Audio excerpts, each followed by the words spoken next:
evening, ladies and gentlemen, and welcome to the Mahoning Drive-In Theater, the largest single-screen drive-in in the United States. We're certainly glad you could be with us this evening, and don't forget the concession stand is open with all kinds of great things to eat and drink.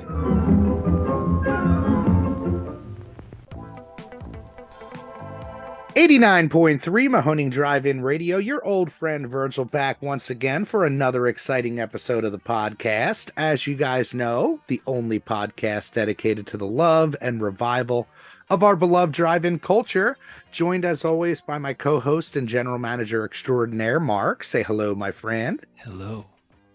And that was a good one. And also joining us today, we got Geoff, who I lovingly refer to as Geoff. Say hello, Geoff. Hey there. I am. Hello. Hi. Here's the confusion. Yes, that's right. This It is what we happens deal immediately. with on the lot. We haven't introduced our guest yet, but you're experiencing in verite form what happens when both of these guys are together at the drive-in. Yep, when I yell out Geoff, both of these guys come running. So, spoiler alert, we do have our good friend, film collector, and film aficionado, and all-around great guy, Geoffrey Cee, in the house. Say hello, Geoffrey Cee, so they know what you sound like. Yeah, now I have it correct now. Okay. Hello, everyone. That was a good, it's gonna happen multiple times during this show, so we might as well just get it out of the way now. So our relationship, Geoff, personally, me and you, goes back, I'm gonna say at least 7 years. Our first trip, maybe second trip to Monster Mania, we had a guy come up to us. Of course, we're at Monster Mania to promote, this might have been 2015, 2016, out to promote what we do, 35 millimeter for life, only retro drive-in, all that stuff, set up at a vendor booth. And up comes a guy who's holding a film reel. I believe it was a whole can. You had the whole entire can with you.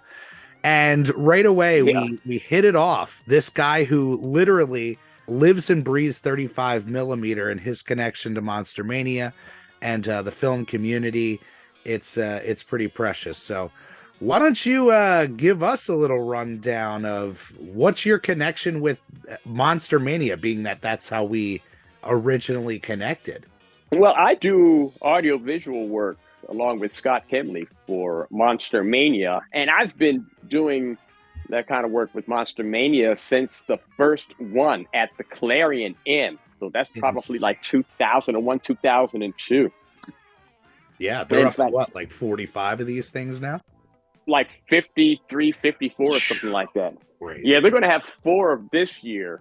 I have been showing movies with them for quite a few years. The interesting thing is that they give me Blu-rays and DVDs to show. But if we have a film print, we would prefer to show the film print. Right. It's a lot more fun to run. And a lot of people really appreciate seeing those reels spinning and hearing the sound of that projector in the background while they're enjoying their favorite horror film. So that really adds to the ambiance. That adds to the whole experience of that. Oh, absolutely. So, it's no secret that you are incredibly passionate about 35 millimeter.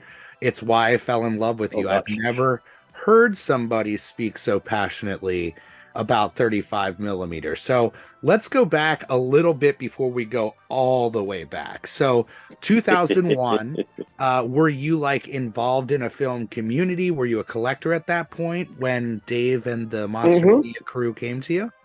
Yeah, I was a collector at that point. In fact, I was showing movies at another movie conference.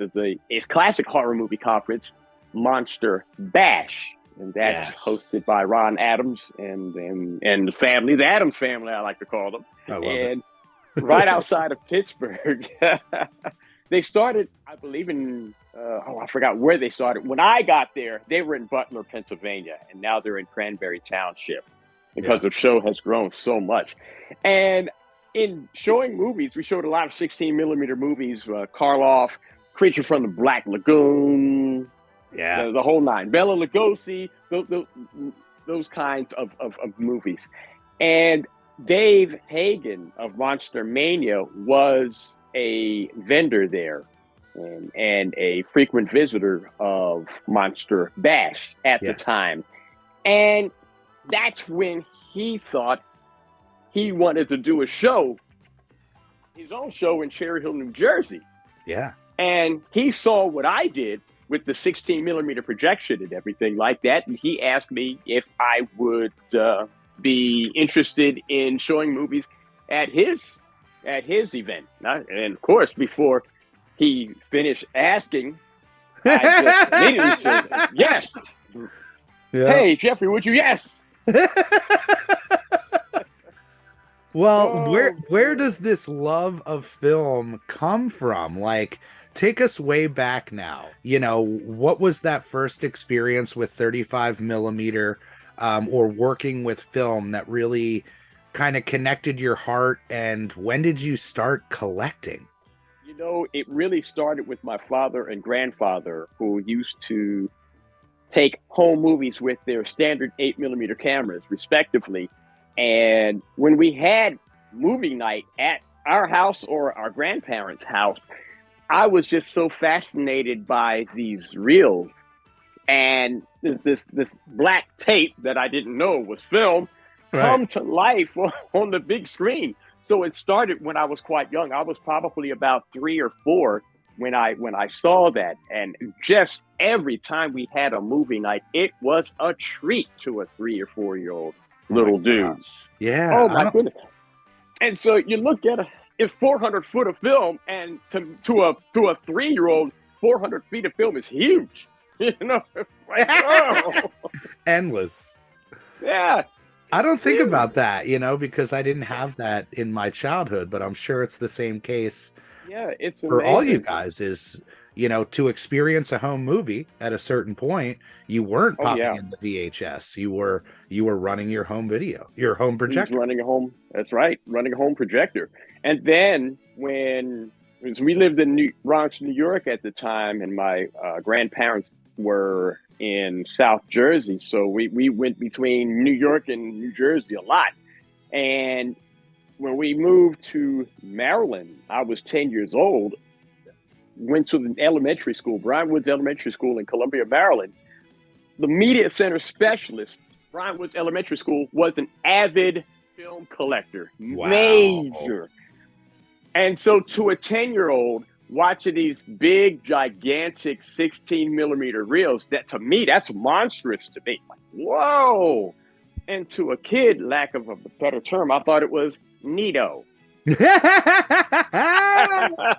Well, that is enough to hook you, you know, the magical experience of film, you know, and the discovery of the magic of how it actually works is something that a lot of people really don't get to discover. You know, they don't get to peek into booths. They never had that experience as a kid. So when they come in and look at our film reels running, it's really like magic on display, where they've never been able to see behind that curtain. But so, I tell you. So obviously, I take it that teacher was a bit of an inspiration. Oh yeah, quite an inspiration and quite an influence in my film collecting.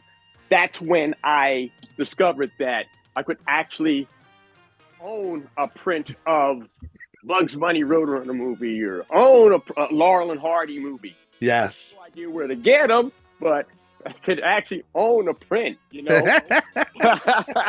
So he was, and we still keep in touch to this day, as a matter of fact. Oh, that's amazing. Yep, we still keep in touch to this day. We're Facebook friends and the whole 9 yards. Yeah. And I acquired his collection back in 2011. Stop. Oh my gosh, that's amazing. See, that's the perfect crossover.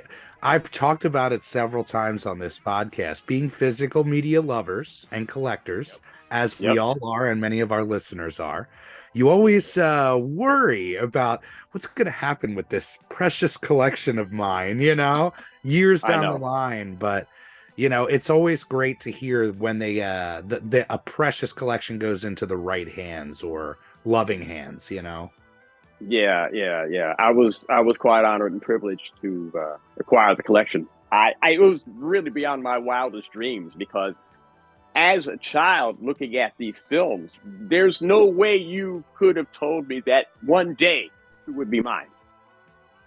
No way. It's In crazy. fact, I still consider it his collection, but it's in my possession right now. It'll forever be his. You're just housing it, you know. I'm just housing it forever. Yes. That's beautiful. Well, the same thing happened with me with my uncle's record collection. He had this large record collection when I was a kid, and it was the records. Wow. I would borrow them, and it's what really inspired me to have a big record collection.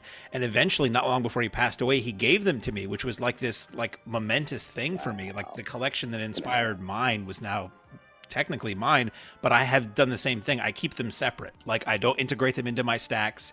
That's his record collection that I'm now tending to. Right. Yeah, I totally understand that. and because it's from someone who inspired you and someone you love, it makes you appreciate that more. Yeah, it really does. It really does. So yes, I will cherish these films for sure, as you will cherish your records. Absolutely, that's right. As we all cherish our physical media. So it sounds like the physical media bug bit you early and the love of movies bit you early. Do you have a vivid memory of movie going as a youth that kind of hooked you? I always kind of ask, is there a drive-in experience? But, you know, for me, the drive-in was like a special treat. As often as we got there, you know. It was really going to some of these movie houses that was more regular as a kid. So. Oh yeah. Well, my first drive-in experience happened in the early 70s, and I really don't remember what movies I saw, but there's one I remember seeing, a double feature I remember seeing, and that was at the Whetstone Drive-In in Bronx, New York.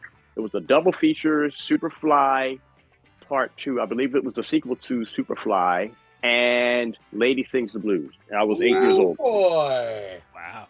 Yeah. Yep. Yeah, they don't do it like that no more, baby. Nope, they sure don't.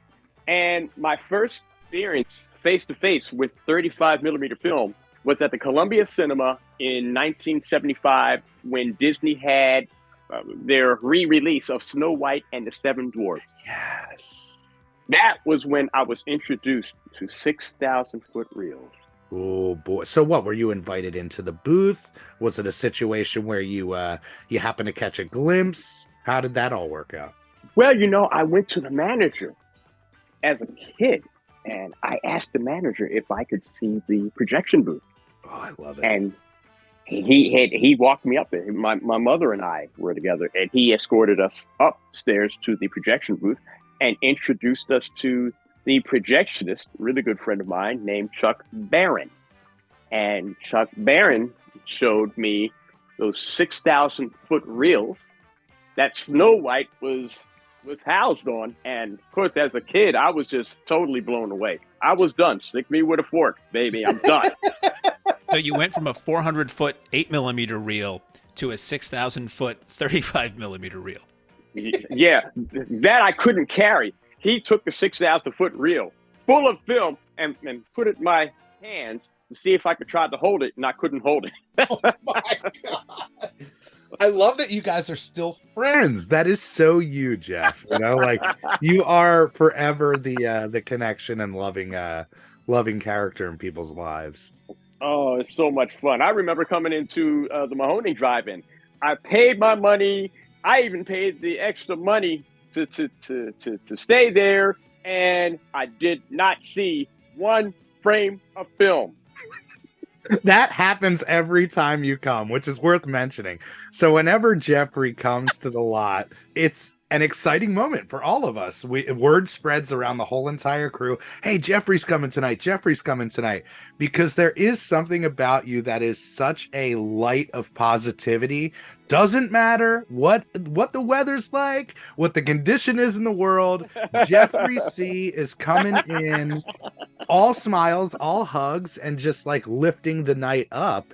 And it's true. We spend all night chatting and laughing in the projection booth and never watch a frame of that film, at least on the lot. You're right. Nope, never watch a frame of film.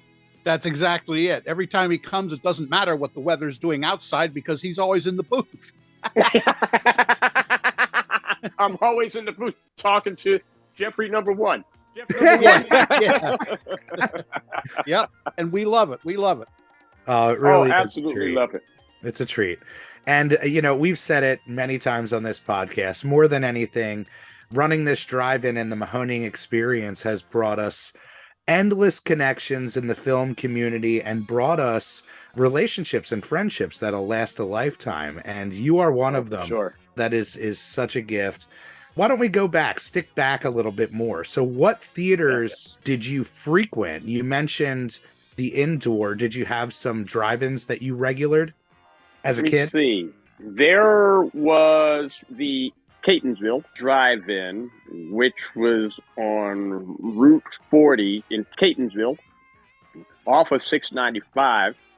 So I went to that one, and there was another one in College Park.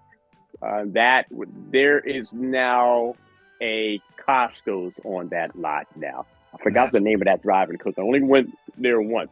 But Edmontonville Drive-In was the one I used to frequent all the time. And, of course, there's Benji's in Middle River, Maryland. Oh, yeah. And, they switched over to digital, but they do show 35 millimeter trailers and snipes every now and then. To be honest with you, that's the part I like the best. But anyway, he hasn't abandoned it. We talk about Benji's all the time, and how he runs his business, talk about it internally and also with customers, and how he runs his business. And people do have to remember he's right on the edge of a major city. And, if he doesn't run that place as stern as possible, he would get eaten alive, absolutely eaten alive. So, he would. Yeah, that's amazing. He would.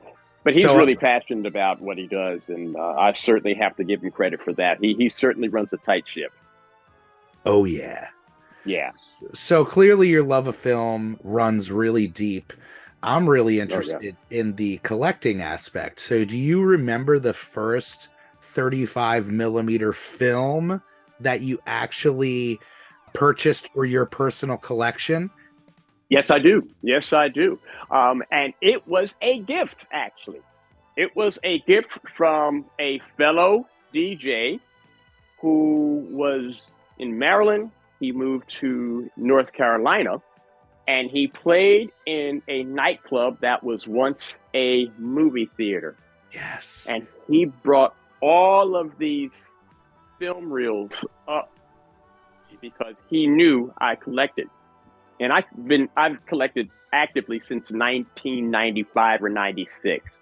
Yeah. And my first 35 millimeter feature was Jerry Maguire, and I got it for free from my buddy in North Carolina. Jerry Maguire, money, baby. Show me the money. Now, my first 35 millimeter films went into place. It was July 1995. I remember that because I put it in my database. Because when you have a collection, you have to keep track of this stuff. You gotta have one, right? Gotta have one. And made what I called a senseless purchase. A senseless purchase is something that I had liked to do once a year, and it was something that I treated myself. It didn't have to make sense. It didn't have to be practical. I just made the purchase, spent the money because I wanted it, and I worked hard for it. That's right. Instead, I walked into a place called Rance's Relics. That's in Maryland. Rance's Relics. What is the place? Think Sanford and Son. Okay. I was walking around. I saw all these treasures, and then I looked down and I saw a 6,000 foot reel of 35 millimeter film. What? Oh, staring at Mind you, I didn't have a projector to run it. I had no idea of 35 millimeter projectors being purchased by consumers. Yeah. But I didn't care. And then I looked around. I saw another 35 millimeter 6,000 foot reel. I said, oh boy. So I walked right up to Mr. Rance. I said, sir, do you have any more of these? Oh yeah, they're around here somewhere. Okay. So I went back on the treasure hunt and found 2 more 6,000-foot reels full of film. 4 reels, 4 hours of film all together. Come on. No idea what was on them. Didn't care. It was going to be my senseless purchase for the year. It will be mine. That's right. That's right. Mine. $230 later, I walked out with 4 reels. Not bad. Not bad. Wheeling and dealing. Yep. And they stacked for 20 years without being rammed. It's crazy. Until I got a 35 millimeter projector in the house. So did you learn to run film?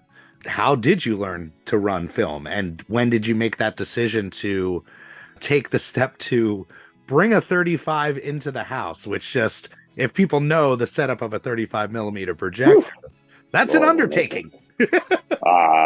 Yeah, biggest mistake of my life. But anyway.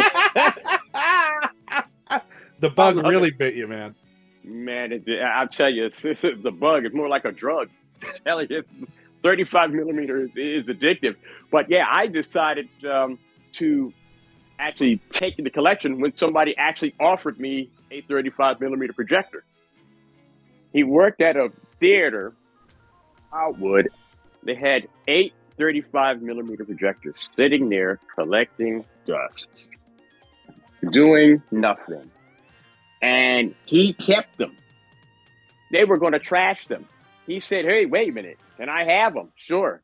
Take them. So he got them and sold me one for a very cheap price. I don't even think I paid $100 for it. Wow. He gave me a 35 millimeter projector, all the parts and everything. And you would think, like 16 millimeters, you just crank the arms up and then turn on the power switch, the motor and the light switch, and it's running. No, 35 millimeter film, you have to assemble it and make adjustments. Oh my goodness. But that was a major undertaking. That was worth it. I have it up and running, and man, does it look good on the screen. What is it about 35 millimeter, and especially working with it and collecting it? What is it for you that really makes it stand out, or is, as you said, addictive in that way that you almost have to chase it? You know, the picture quality is just unbelievable. I've seen 16 and I've seen Super 8 and Standard 8. And if done right, the picture quality is very good. But there's something about the clarity of 35 millimeter film. And not only the clarity in the picture, but the extreme clarity in sound. Because of the speed of the film, there's more room for the analog sound to go. And the analog sound is in stereo. And they have the digital data printed on the film. You could have digital film or digital sound, surround sound 5.1 or 7.1 running in your house. And unlike 16, which I absolutely love, 35 millimeter film really looks and sounds like you're sitting in a professional movie theater. It really does.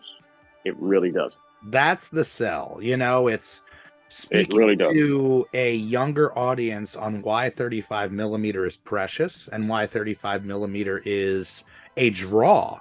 It's difficult because they live in an age where they almost can't wrap their mind around respecting that past experience that all of us had. It is beaten into our brains that the 35 millimeter look, feel, smell, touch, everything about it. Exactly. Everything. It is the theater experience. So when that shift happened for us into digital, it really robbed us of that aesthetic, you know, of seeing films. So I do get that. I do get that in a big way. Yeah.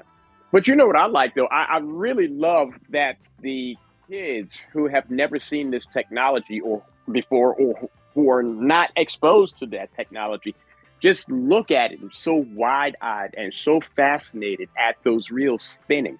They really enjoy looking at the physical medium. I've seen it at the Mahoning, and I've seen it for myself. they're really fascinated, and a lot of them just want to sit next to the projector and watch it run while they're looking at their favorite movie. So it's amazing. It's a magic trick on display, and I think that is incredibly unique to our open door policy, allowing people to come in and look at the projectors and also breeze by during the show and see the guys at work.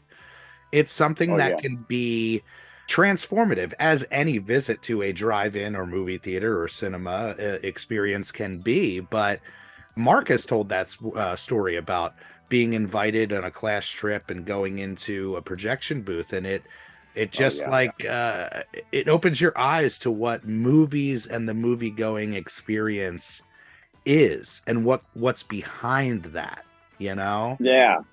And knowing what's behind it, really, you look at movies differently, knowing what's behind the presentation and knowing what's going on. It's just, you're looking at the movie differently now. At least for me, anyway. I mean, before I went into the booth, I didn't notice cue marks or splices. There were real changes. Once you can't unsee it. Yeah, you never don't see those again. Sometimes I'll tell people about them. And I'll say, I'm going to tell you something now, but it might just ruin theatrical movies for you forever in 35 million. Because you'll never not see it. Right. That's one of the most important things I do, is leave that projection booth door open so that when people walk by, they can see that projector that's right next to the door. That, I think, is very important. Oh, yeah. Yeah, it passes on the gift and love of what we do.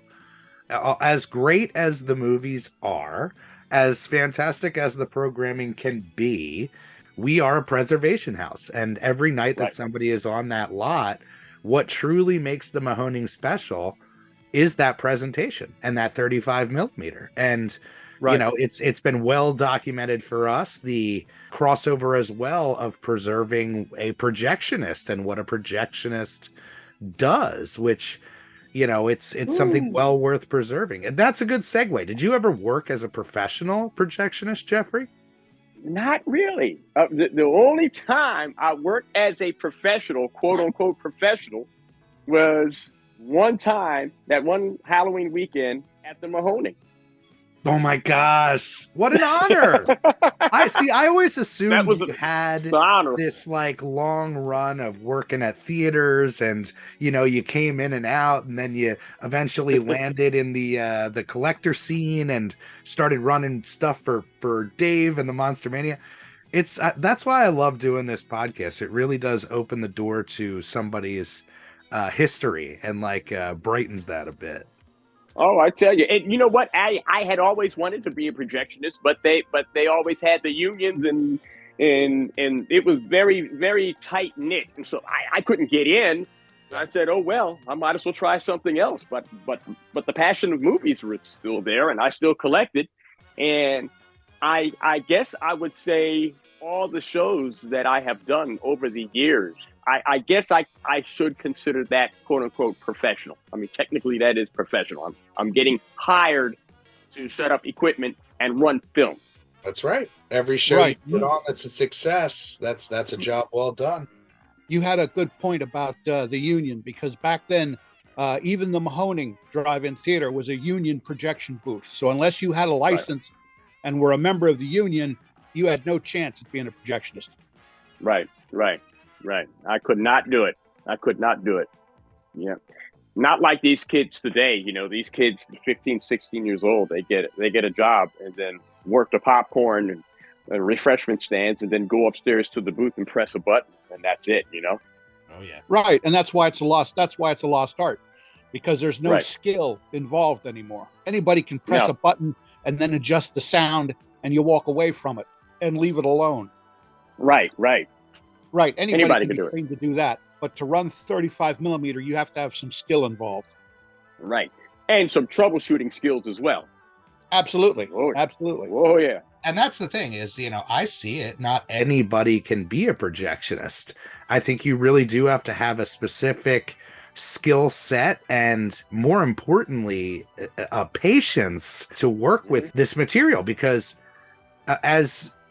speaking of the new generation, everything's user friendly. Everything is one step. Everything is intuitive. where Right. learning a trait and working with a machine that is very specific, it's a lost idea for a certain amount of people where it's like, yeah, I couldn't even wrap my head around wrapping film into this thing, you know?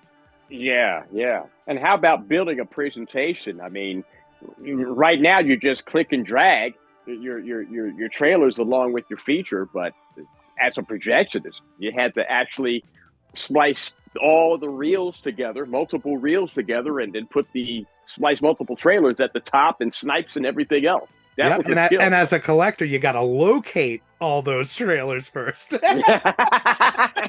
Digging through piles. Yeah, that's locate in terms of buying and acquiring, and then also locating them in your house. Where the hell? Yes. Where did I put that snipe? Right. Where did? As difficult as storing film is, you know, the storing of trailers and, you know, finding them for your use, it's crazy, you know? There was never an easy system, filing system, anything like that. It's just, you know, anytime you need something, you're just digging. Oh, yeah. I acquired quite a few trailers, probably 2,500 trailers back in 2018, and I'm still going through them. God, I love it. It's awesome. Oh, yeah. So we had the pleasure of talking to Dave from the Lunar Drive-In. He said that there were years as a film collector that he had to keep his mouth shut, and he almost felt that he couldn't even share the fact that he had these prints because he thought the studios would get upset about it. But now there has been quite a shift over the last now going on 10 years since the digital shift, that private collectors are really looked at as an asset in the 35 millimeter community, and now has been embraced by the studio system. So much so that Dave told us a story that he sold one of his 35 millimeter prints, and it turns out it was going to a major studio for them to have in their archive. Wow. How about that? Yeah, so it's like, you know, and we even requesting film, you know, there's many times where we will say we're sourcing this print from a private collection, and it saves them on the hassle of having to go and dig it up and inspect it and all that.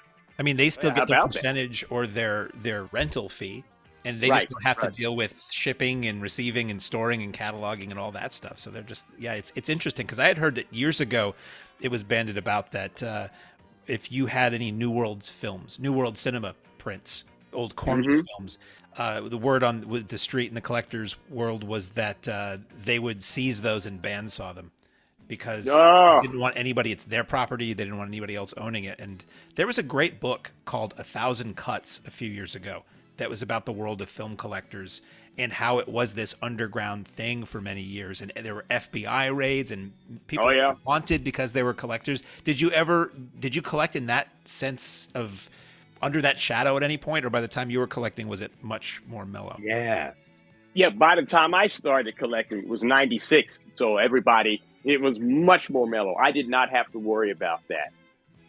And I didn't find out about any of that until years later. And I heard Roddy McDowell, for example. Yes. I believe he was raided, and somebody dropped a dime on him about his collection, and he was raided, and films are confiscated. Crazy. And there's a few other people too that were investigated for having movie collections. And for the longest time, a lot of collectors were pretty cagey about what they even owned. Like, if they trusted you, they would tell you what prints they had, because they didn't want it to get back to the studios, who might try to reclaim that property. Oh, yeah. It makes total sense. You know, I just brought it up because for that reason, Mark, did that affect your decision as far as where you purchase things, letting people rent them out and loaning them out? I feel like that kind of pressure or worry has been lifted almost fully at this point.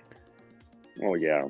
It sounds like a total 180 degree as far as studios go, because now to hear that they are really appreciating and embracing film collectors or archivists, really, then that's a wonderful thing. It's a win-win situation for all of us, really, for everyone. Oh my gosh, yeah. Your love of film, as we've talked about, it runs very deep, almost throughout your whole entire life. Oh yeah. I have certainly taken inspiration from your passion for film, but one thing I blatantly stole from you. We started, and I'm going to give you credit for it now. It was a print of Fort Apache, the Bronx. Next time you look for it, gone. Right. We have a wall of fame, as we call it, at the Mahoning Drive-In Theater, of signed film reels. And Yes. literally the coolest thing I may have ever seen in my life happened on maybe that first time I met you, or the second time at Monster Mania, when you came up and you tell the story. You had a signed, I don't know if it was a canister or a reel, but it blew my hair back. Yeah, I don't know which film I had, but I have quite a few signed prints of film. I might have been, you know what? I might have brought Night of the Living Dead with me that night. Was it. That was it. Yes, I had Night of the Living Dead signed. You know, it's a funny story about this one. I was at another horror movie conference here in Maryland. It was Horrorfind by the late Michael Roden, rest in peace. He had the Horrifying conference, and he had guests from various, well, what horror movie conference doesn't? So we were showing The Living Dead on a big inflatable blow-up screen. Outside, just beautiful night. And it's 3 reels. Now, the way I run movies, well, if one reel ends, boom, go right into another. No interruptions. Yep. So this time, I let the reel run out. Reel 1. Reel 1 is 20 minutes. I let the film run out. The outdoor lights came on. Nowhere coming in front of the screen was the entire cast of Night of the Living Dead. No. Yep. Oh my God.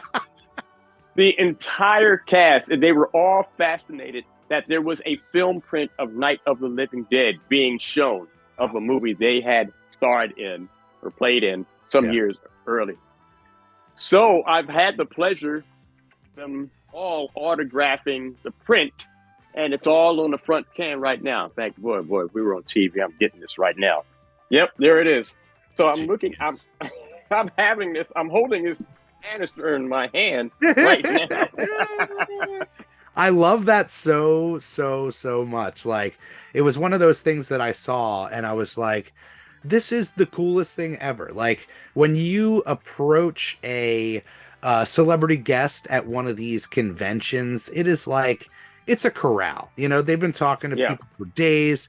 And, you know, probably like the pro tip is to find a way to stand out, find a way to walk up to a star with a 35 print. It must just blow people's hair back. Is that really a thing of yours? I mean, being in the Monster Mania scene for so long, God, I imagine the experiences are crazy. But are you an autograph guy? Are you a celebrity guy? No, I'm not a big autograph guy, except for when it comes to signing films. Yeah. And I started, I said, wait a minute, get these things signed. So that's when I became an autograph guy in that respect. That's so good. I got the bug when I got my first movie signed, 16 millimeter film signed in 2003. And that was Kevin McCarthy. The movie was called The Invasion of the Body Snatchers. Yes. Which we are playing this year for our remake. Oh, I love it. Oh, yeah, that's great. Yeah, I'll be there for that. And so, you know, as a certificate of authenticity, I asked Mr. McCarthy to pose with me with the signed film can in a picture. And we still had that picture. In fact, it's on Facebook. Let's talk a little bit about the Mahoning connection, the Mahoning memories. So I take it the first time you heard about us was at that connection at Monster Mania? Yes, it was Monster Mania. Yeah, and I could not wait to get there. It was early 2018. I think March 2018 is when I heard of Mahoning. And that's when I met you guys at the table. It feels like a lifetime ago. Do you remember the first pilgrimage that you made to the Mahoning? Oh, yeah, sure do. That was the closing night, October 2018. And you had a double feature, Scream and The Craft. Yes, which we actually brought back. Yes. That is one that we will certainly bring back in the future. And what was your experience coming to the Mahoning compared to maybe some of your childhood driving experiences? Oh, man, totally blown away. I mean, like I said, that was the experience where I did not see one frame of film. That's when I met Geoff, and that's when I met everyone else and most of the staff. I was in that booth the whole night. In fact, it was raining out there or not raining, but it was wet. It was wet out that night, too. I remember that. that. Yeah, you were in there the whole. Yep, I was in there the whole time. Did not watch one frame of film. That was my experience at the Mahoning Drive-In. It was the best one because I got to hang out in the booth the whole night instead of being a normal person sitting in the car enjoying the film. It was a lot of fun. For some people, they are so. It almost feels like they've been a part of the family when they come in. You know, it's like, well, this guy's meant to be here, and that was certainly the case when you came on board. Again, you're such a positive guy. Where does that come from, by the way? Like, I really do aspire to be a Geoffrey Cee every day I wake up. You know what? It just takes less energy to be happy.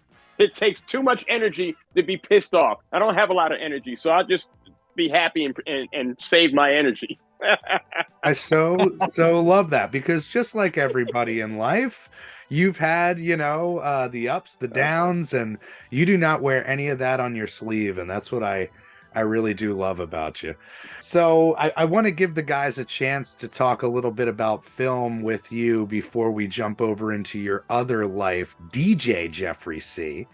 So Geoff, do you got anything for Geoffrey?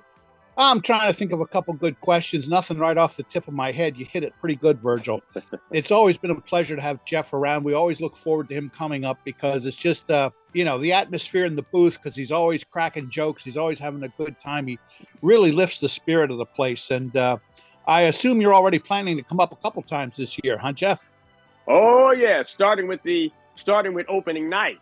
Wizard of Oz and Willy Wonka. Oh, yeah. I want to see those beautiful LPP prints. Absolutely. but I know you probably won't see a frame of film. Not at all. Not at all. I'll be looking at a frame of film in the lights. Yeah, there you go. There you go. That's a nice place right there. Yeah, the porthole view. That's right. Best view in the house, right? Yep. Yeah, look, admiring the soundtrack, Oh, that's a variable density soundtrack right there. Oh, stop. Look at that squiggle. Look at that squiggle. Wow, is that double ranked? Yowzers. Well, how about you? How about you, Mark? Any questions for? While Geoff tries to think up good questions, I'll ask a couple of terrible ones. First of all, you're dropping the jargon. Foxholes. I heard you mention foxholes on foxhole. And I don't know if we ever talked about that on the show before, but this is a great time. What are foxholes? You let us know what foxholes were. You opened up this foxhole for us. Oh, yeah. Yeah, foxholes are holes that are smaller than the traditional 35 millimeter sprocket hole. And it's for the purpose of making room for a magnetic soundtrack. And because a lot of films, most of the films have soundtracks. But there are films that have magnetic soundtrack. And to make room for the magnetic soundtrack, they had to change the size of the hole to accommodate for the magnetic soundtrack. So it's a square hole as versus a rectangular hole on traditional 35 millimeter film. Why did they call it foxhole? Because 20th Century Fox started it. Yep. I believe. Yep, Right. that's why they call them foxholes. It was very popular with 20th Century Fox. They will not fit a standard sprocket because, Right, Geoff, right. you brought one of your prints up once, a little piece of one, so that we could try it. And unless you have a Fox sprocket, so to speak, you can't run those films. That's right. You can't run them because, like you said, they'll damage the film. A regular sprocket will damage the foxhole print. So yeah. Yes. Yep. And for anyone uninformed, optical track, which you said is what is on most prints, are the little squiggles we referred to. Sometimes you've seen that represented on TV or video. And magnetic track is literally that. It's a strip of magnetic tape, like an old audio cassette you would have in your car or your boombox. That runs along the film, and it's a contact instead of a light shining through it. It's a contact, like again any tape deck. There you go. My next question, it's a two-parter sort of. Is there any print that is the one that got away for you? Ooh. And what print in your collection is your holy grail, if you're willing to tell us what your holy grail is? or the crowning jewel, let's say, the crowning jewel of your collection. The print that got away very easily because it was very recent. Warner Brothers reissue Dolby Stereo Mylar The Exorcist. Oh. I know, it hurt. It still hurts. it's I can tell. We can relate. We're on the same page. The Exorcist. I saw it on eBay and I said, I'm going to go for this.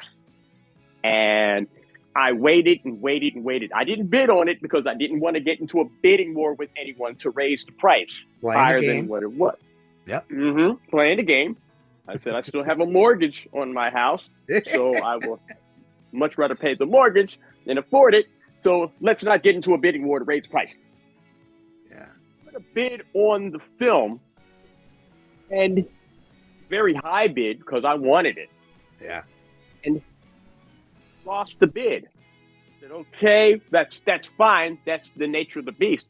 But what really got my goat was the bid never went through. That hurt. Oh, bro. So you're left there clicking.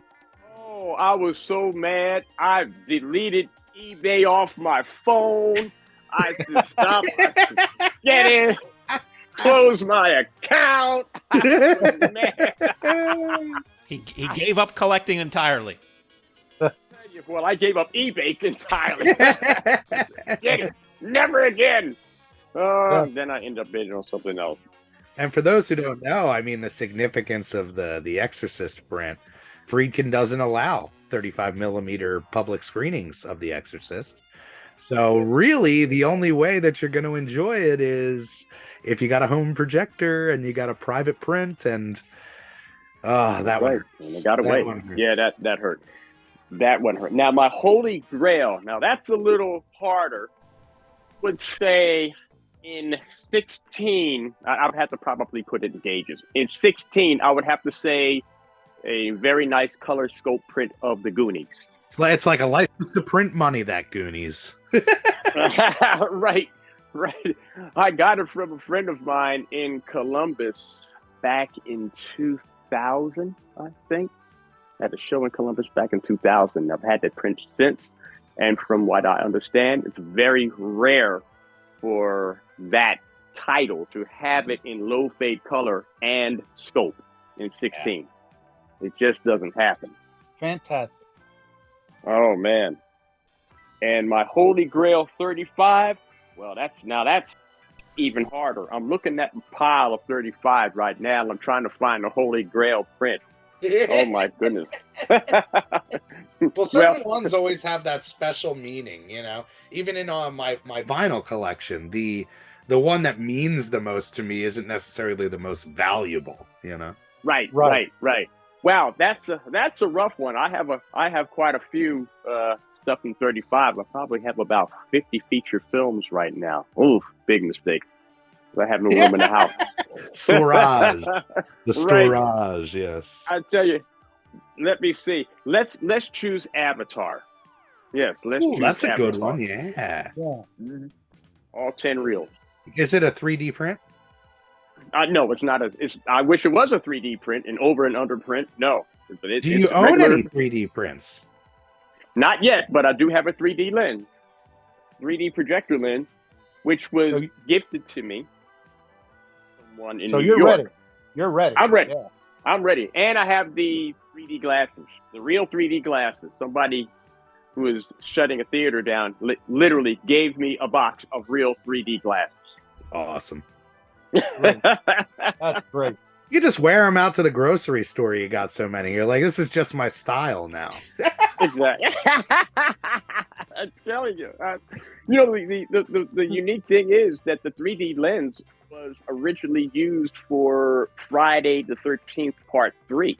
That's right, which we've seen. Were you at that screening, Mark? The Colonial screening? No, but I've been to other contemporary screenings of that. And it's got the Paramount logo on that lens attachment, right? Exact. Yep. It has a Paramount logo on the lens. Wild.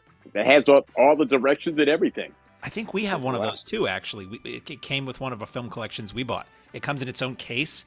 Comes in its own case. Yeah. Her sturdy case. It's got all the attachments. It's got all the paperwork. And it's got that nice, blue on white Paramount logo on the side. Such a niche piece of film history. I love it. Oh, yeah. Oh, yeah. No, film collecting is fun. I'm going to keep doing it. Oh, yeah.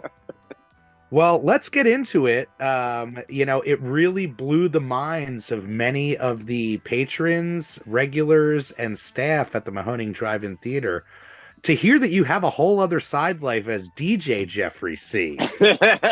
So, we know you love film. We know you collect. We know you do this projectionist thing. Who are you, man? How did you get into this whole world? My goodness. Well, my other passion, which is music. I used to play trumpet all from middle school all through high school. And I got that was my understanding of music. I got my love of music from being raised in a musical family. My parents sang. We listened to a variety of music. We grew up mostly on jazz, classic rock, R&B, anything, whatever it was. We listened to quite a few genres of music in the house. So I developed this passion for music and also, moreover, a passion for just taking existing songs and manipulating them. We would later call remixing them. Yeah. And that's how I started. Was mixing and making cassette tapes. And then I would take these cassette tapes to these high school parties, would crash these parties. I was never invited to any of them because I was a little nerdy kid. But this little nerdy kid had the baddest sex. Whoa! The boys bringing the beats. Boy bringing the beats. Oh, yes, the nerd is bringing the beats. Yes. That explode. So that went on. Finally, somebody said, there's a local radio station that's accepting remixes from listeners. Have you considered submitting a tape to the radio station? WEBB AM Baltimore, right there, Clifton and Dennison Streets at the time. It was once owned by the late James Brown. Wow. So I submitted a cassette tape. I still have that tape. It's on a TDK tape, TDK C60 tape, high bias. I still have it. It still plays. I submitted that tape to the radio station. They played it. And the date they played it was memorable because it was April 1st. You're like, is this really happening? Or Yep. As soon as I graduated high school, I'd say almost a year after I graduated high school, and I graduated in 82. April 1st, 1983 was my debut on radio. They played the tape. Why do I remember that date? Because it was April Fool's Day and no one would believe me. Calling everybody like, you'll never believe it. Yeah. Hey, I'm on the radio. Yeah. So I started submitting mixes to the radio station And because of that, I started becoming very popular as a DJ. And that, my association with the AM radio station, very popular AM radio station, was giving me parties. I was getting parties that I normally wouldn't get. And that really helped pay my way through school, through college. And I was getting records from the record store, and I started making so many connections from my association with radio. I joined a record pool. Now was paying a monthly fee for a small monthly fee for a whole lot of records. So I was paying a fraction of the cost I was paying from going to a record store. Just join a record pool. Then I joined up with WPGC 95.9 in Washington, D.C. I was a mix show DJ. I played on Friday nights along with Albie D, and he's still doing what he's doing very well, I might add. Yeah. And I played at WPGC for, about 5-6 years. And it was from that point on, I started making connections with like a lot of people, major record labels, and major record companies, and getting records directly from the source, I should say. Yeah.